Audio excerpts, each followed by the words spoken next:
మనం గత కొన్ని రోజుల నుంచి చూస్తున్నట్టయితే మన పొరుగు దేశాల్లో రాజకీయ అస్థిరత అనేది స్పష్టంగా కనిపిస్తోంది.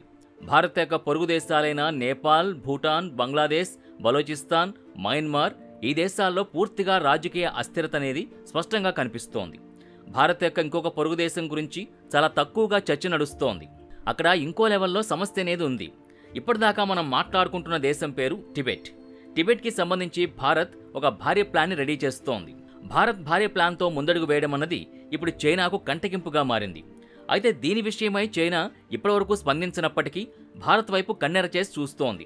1950 సంవత్సరం నుంచి భారత్ మరియు టిబెట్ మంచి మిత్రదేశాలు. టిబెట్ యొక్క సాంప్రదాయాలు ఇప్పటికీ భారత్లో పాటిస్తుంటారు. అమెరికా కూడా టిబెట్కు పెద్ద ఎత్తున సపోర్టుగా ఉంది. అయితే ప్రపంచవ్యాప్తంగా చాలా దేశాల్లో అస్థిరత నెలకొన్న తరుణంలో భారత్ టిబెట్లో ఒక భారీ ప్లాన్ని అమలు చేయబోతోంది. మరి భారత్ యొక్క పొరుగు దేశమైన టిబెట్కు సంబంధించి పూర్తి వివరాలు ఈ వీడియోలో తెలుసుకుందాం. మీరు కొత్తగా కనుక ఈ ఛానల్ని చూస్తున్నట్టయితే వెంటనే వీడియోని లైక్ చేసి షేర్ చేసి ఛానల్ని సబ్స్క్రైబ్ చేయండి. ఇక వీడియోలోకి వెళితే మీరు ఒకసారి స్క్రీన్ని కనుక లోతుగా పరిశీలించినట్టయితే టిబెట్ లొకేషన్ని చూస్తే భారత్ యొక్క పొరుగు దేశాలైన పాకిస్తాన్, నేపాల్, భూటాన్, బంగ్లాదేశ్, బర్మా, చైనా అని మనం క్లియర్గా చూడొచ్చు. అక్కడే నేపాల్ మరియు చైనా సరిహద్దుల్లో బ్రౌన్ కలర్లో హైలైటెడ్ చేస్తున్న దేశం టిబెట్. టిబెట్ మొదట్లో స్వతంత్ర దేశంగా ఉంది. అప్పటి నుంచి టిబెట్ భారత్కి మంచి మిత్రదేశం. చైనా ఆక్రమణ భయంతో ప్రస్తుతం టిబెట్ ఫుల్ ప్రెజర్లో ఉన్న పరిస్థితి.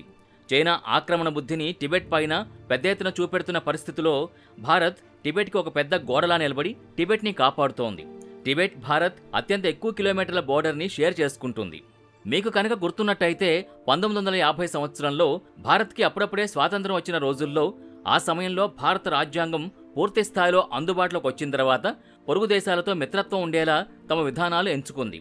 అందులో భాగంగానే అప్పటి నుంచి టిబెట్తో మంచి సంబంధాల్ని మెయింటైన్ చేస్తూ వస్తోంది. అయితే ఆ సమయంలో కొన్ని దేశాలు మేం భారత్లో కలుస్తామనే ప్రతిపాదనని జవహర్లాల్ నెహ్రూ ముందు ఉంచగా ఆ దేశాల ప్రతిపాదనని జవహర్లాల్ నెహ్రూ తిరస్కరించాడు.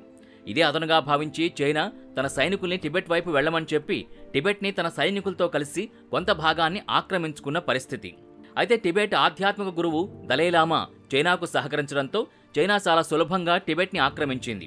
అయితే చైనాలో విలీనమవడానికి టిబెట్ ప్రజలకి అస్సలు ఇష్టం లేదు. ఆ తర్వాత 1959 సంవత్సరంలో దలైలామా టిబెట్ని విడిచిపెట్టి భారత్కు రావడం జరిగింది.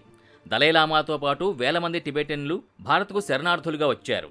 భారత్లో హిమాచల్ ప్రదేశ్లోని ధర్మశాలలో తమ స్థావరాన్ని ఏర్పాటు చేసుకున్నారు. ప్రస్తుతం భారత్లో దాదాపు 75,000 మంది టిబెటన్లు ఉన్నారు. చాలా బౌద్ధ మఠాలు భారత్లో స్థాపించబడ్డాయి. అయితే చైనా కొన్ని సంవత్సరాల క్రితం హిమాలయాల్లో ఉన్న ఈ బౌద్ధ మఠాల్లో చైనా సంస్కృతిని మిళితం చేసేందుకు ప్రయత్నించింది. అయితే చైనా తన దేశ భూభాగంగా చెప్పుకునే అరుణాచల్ ప్రదేశ్లోని బౌద్ధ మఠాల్ని తన కంట్రోల్లోకి తీసుకోవాలని చైనా పెద్ద ఎత్తున ప్రయత్నించింది. ఇది ఒక పొలిటికల్ గేమ్గా చెప్పుకోవచ్చు. చైనా తన సాఫ్ట్ పవర్తో ఈ బౌద్ధ మఠాల్ని తన కంట్రోల్లో ఉంచుకోవాలని భావిస్తూ ఉంటుంది.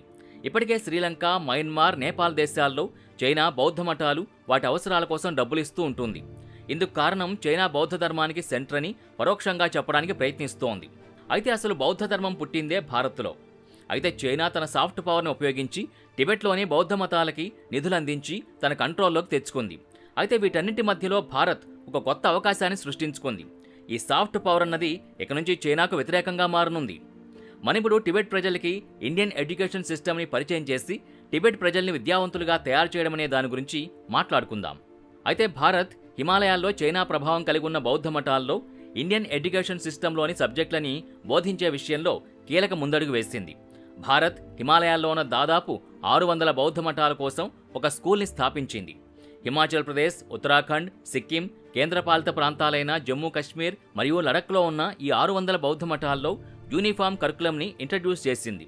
అయితే భారత్ ఎడ్యుకేషన్ సిస్టమ్ పరిచయం చేయకముందు ఈ బౌద్ధ మఠాల్లో బౌద్ధ ధర్మాన్ని నేర్చుకునేవారు. ఇప్పుడు 2 విధాలుగా బౌద్ధ మఠాల్లో ఎడ్యుకేషన్ సిస్టమ్ మారింది. మొట్టమొదటిది పారంపరిక్ శిక్ష. ఈ పారంపరిక శిక్షలో భాగంగా భగవాన్ బుద్ధుని యొక్క బోధనలు మరియు టిబెట్ మరియు భారత్ సంస్కృతి సంప్రదాయాల్ని నేర్పిస్తారు. ఇక రెండో రకం శిక్షణలో భాగంగా ఆధునిక తరహా బోధన అనేది ఉంటుంది. ఇందులో కంప్యూటర్, సైన్స్, ఇంగ్లీష్, హిందీ, అంతేకాక అక్కడి లోకల్ స్థానిక భాషను నేర్పిస్తారు. అంతేకాక బౌద్ధ విద్యార్థులు భారత్ యొక్క ప్రాచీన మరియు ఆధునిక చరిత్రను నేర్పిస్తారు. ఇందులో భాగంగా భారత్ టిబెట్కి స్వాతంత్రం రావడానికి ఏమేం చేసింది అని బోధించడం జరుగుతుంది. అయితే ఈ తరహా బోధన అన్నది మొట్టమొదటగా 20 బౌద్ధ మఠాల్లో నేర్పించబోతున్నారు. త్వరలోనే మిగతా అన్ని బౌద్ధ మఠాల్లో కూడా ఈ తరహా బోధనను ప్రారంభించబోతున్నారు. అయితే ఇప్పుడు అందరికీ వస్తున్న డౌట్ ఏంటంటే, భారత్ ఇప్పుడు ఈ తరహా ముందడుగును ఎందుకు వేసింది, దీనివల్ల భారత్కి ఎటువంటి ప్రయోజనం అని. ఎందుకంటే చైనా హిమాలయాల్లో ఉన్న ఈ బౌద్ధ మఠాల్లో నిధులు అందించి చైనాకు అనుకూలంగా వాటిని మలుచుకుంటోంది. భారత్ కనుక ఈ విషయంలో సైలెంట్గా ఉంటే ఇది భారత్కు భవిష్యత్తులో పెద్ద ఎత్తున ఇబ్బందిగా మారే అవకాశం ఉంది. అందుకే ముందు జాగ్రత్త చర్యగా భారత్ యొక్క సంస్కృతిని పాఠ్యాంశాల్లో చేర్చి భారత్ యొక్క ప్రభావాన్ని మరింత పెంచేలా, అంతేకాక భారత్ యొక్క ప్రభావం కనుమరుగు కాకుండా ఉండేందుకు భారత్ తన ఎడ్యుకేషన్ సిస్టమ్ని ప్రవేశపెడుతోంది. అంతేకాక బౌద్ధ మఠాల్లో చదువుకునే పిల్లలకి భారతీయ సంస్కృతి ప్రభావం అనేది పడ్డంతో పాటు చైనా యొక్క ప్రభావం అనేది అస్సలే ఉండదు. అయితే దీనివల్ల భారత్కు కలిగే ప్రయోజనం గురించి మాట్లాడుకుంటే కనుక, దీనివల్ల ఇటు భారత్కి టిబెట్కి రెండింటికి ప్రయోజనం అనేది ఉంది. ఎందుకంటే ఇక నుంచి బౌద్ధ మఠాల్లో చదువుకునే విద్యార్థులందరూ సన్యాసులుగా మారకుండా సైన్స్ మరియు కంప్యూటర్ని నేర్చుకుని ఇంజనీర్స్గా, డాక్టర్లుగా మారే అవకాశం ఉంది.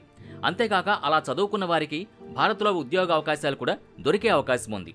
అయితే వీరు భారత్తో కలిసి ఉన్నట్టయితే భారత్కు కూడా చాలా ఉపయోగాలున్నాయి. హిమాలయాల్లో భారత యొక్క ఎడ్యుకేషన్ సిస్టమ్ ప్రవేశంతో హిమాలయాల్లోని మఠాల్లో చైనా యొక్క ప్రభావం అన్నది మెల్లమెల్లగా కనుమరుగయ్యే అవకాశం 100% ఉంది. ఇప్పుడు భారత్ ఎడ్యుకేషన్ సిస్టమ్ ప్రవేశం అన్నది అరుణాచల్ ప్రదేశ్ లాంటి రాష్ట్రంలో ఇప్పుడు అత్యవసరం అని చెప్పొచ్చు. ఎందుకంటే చైనా ఇప్పటికే అరుణాచల్ ప్రదేశ్ని తన భూభాగంగా చెప్పుకుంటూ అక్కడున్న మఠాల్ని తన కంట్రోల్లోకి తీసుకుంటున్న పరిస్థితి. ఇది ఎప్పటికైనా భారత్కు చాలా వరకు నష్టం కలగడమే కాకుండా అరుణాచల్ ప్రదేశ్ మీద చైనా యొక్క పట్టు అనేది భారీగా పెరిగే అవకాశం ఉంది. ఇప్పటికే ఆ తరహా వాతావరణం బోర్డర్లో ఉంది. ఎప్పుడో కాదు, ఇటీవల అంటే 2020 సంవత్సరంలో గాల్వాన్ ఏరియాలో భారత్ మరియు చైనా ఆర్మీకి మధ్య పెద్ద ఎత్తున ఘర్షణ చెలరేగిన విషయం తెలిసిందే. ఇలాంటి ఘర్షణ మఠాల్లో కూడా వచ్చే అవకాశం ఉంది.